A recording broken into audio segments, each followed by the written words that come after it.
मनोज जरांगेंनी मुख्यमंत्री फडणवीसांवर जोरदार हल्लाबोल केलाय। मुख्यमंत्र्यांना राजकारण करायचे, आरक्षण द्यायचं नाही असं जरांगे म्हणाले। त्यांना महाराष्ट्र अस्थिर करायचंय असं जरांगेंनी म्हटलंय।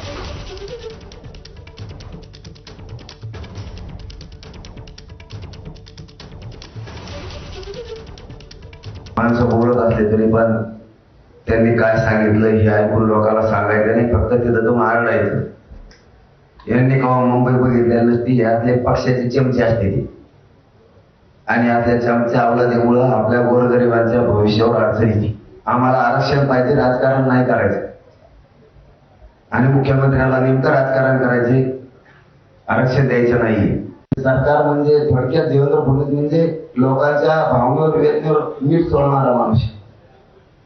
त्याला लोकांचं जितकं वाटलं होईल तितकं तो बघणारा माणूस। हो ना, त्यांच्या संग हिंडल, सगळ्या देवदेव गणपतीचं दर्शन घेत, त्या कोण केंद्रीय मंत्री आला दिल्लीवर त्यांच्यासोबत हिंडल।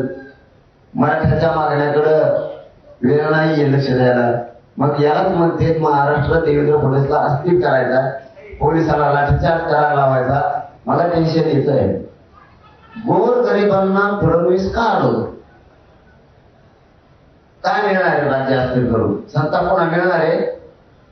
गेलीच म्हणून समजा, कधीच मिळणार नाही तुम्हाला सत्ता पुन्हा मराठीचा वाटा आता येणार। मुंबई थोडी आहे, राज्य लय मोठं आहे क्षेत्रफळानं, सगळ्या बाबतीत राजकीय क्षेत्रफळ, महसुली संख्येचं ती भ्रम काढून टाका लवकर। तुम्हाला योग्य संधी आली, तुम्ही त्या संधीचं सोनं करा, मराठ्यांचे मन जिंका आणि मराठ्याला आरक्षण देऊन टाका।